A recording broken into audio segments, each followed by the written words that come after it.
வாழ்வொழிக்கும் தேவனாம் வல்ல ஆண்டவராகிய இயேசு கிறிஸ்துவின் இனிய நாமத்தில் ஒவ்வொரு நாளும் அதிகாலையில் தேவனுடைய வார்த்தையோடு கூட உங்களை சந்திப்பதில் தான் மற்றற்ற மகிழ்ச்சி அடைகிறேன். இன்று அக்டோபர் 10ஆம் நாள் சனிக்கிழமை.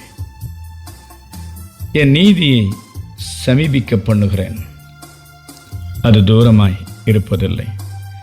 என் ரட்சிப்பு தாமதப்பதும் இல்லை.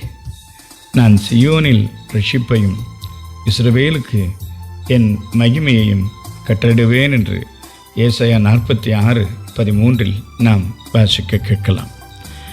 ஆம், அன்பு தேவனுடைய பிள்ளைகளே, பல நேரங்களில் நம்முடைய வாழ்க்கையில் ஒரு கேள்வி எழும்புவது உண்டு. நான் அநியாயமாய் துன்பப்படுத்தப்படுகிறேன், நான் காரணமே இல்லாமல் பகைக்கப்படுகிறேன், என் வாழ்நாள் முழுவதும் இப்படியே வேதனையில் ஓடிக்கொண்டே இருக்கிறது. நான் செபிக்கிறேன், எனக்கு ஒரு நியாயம் கிடைக்கவே இல்லை. அழுகிறேன், போராடுகிறேன், உபவாசிக்கிறேன், என்னவெல்லாமோ செய்து பார்க்கிறேன், எனக்கு ஒரு நீதி கிடைக்கவில்லையே என்று புலம்புகிற சத்தத்திற்கு தேவன் இன்றைக்கு பதிலளிக்கிறார்.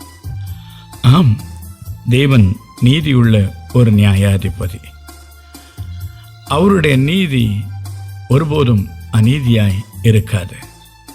நிச்சயமாய் அவர் நீதியுள்ள நியாயாதிபதியாய் இருக்கிறபடினால் நம்முடைய நீதி பட்டைப்பகலை போல விளங்க பண்ணுகிறவராக இருக்கிறார்.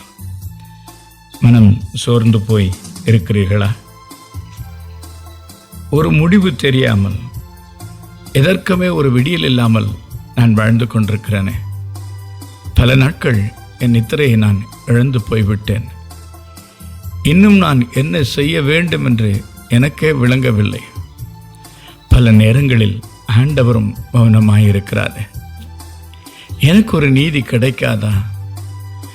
இன்னும் எவ்வளவு காலம் நான் போராட வேண்டியிருக்கிறது?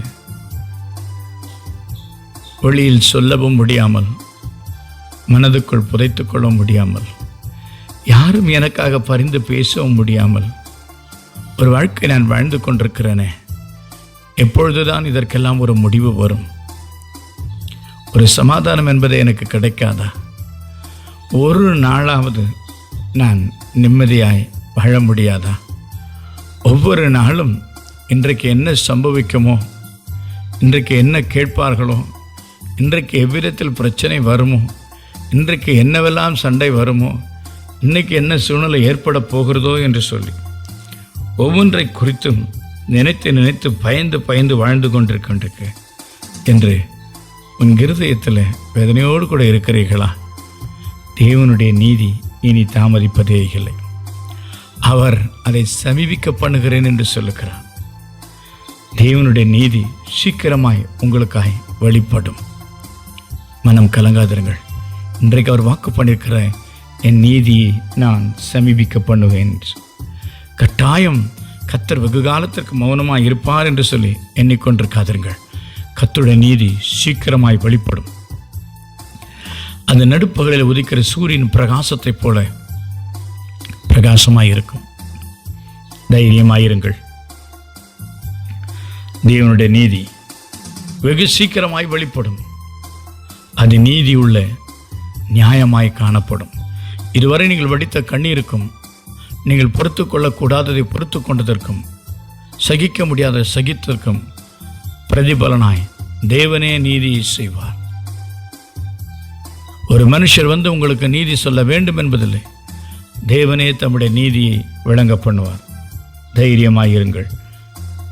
அன்பின் பரலோக பிதாவே, யாரெல்லாம் தன்னுடைய வாழ்க்கையை நினைத்து, குடும்பத்தை நினைத்து எனக்கு ஒரு நீதி கிடைக்காதா என்று சொல்லி கண்ணீரோடு கூட இருக்கிறார்களோ, கர்த்தரிடத்திலிருந்து எங்களுக்கு ஒரு நீதி கிடைக்காதுன்னு எதிர்பார்த்தோம். நாங்கள் ஒவ்வொருவருக்கும் கர்த்தர் நீதியை சமீபிக்க பண்ணுவதற்காய் ஸ்தோத்திரம்.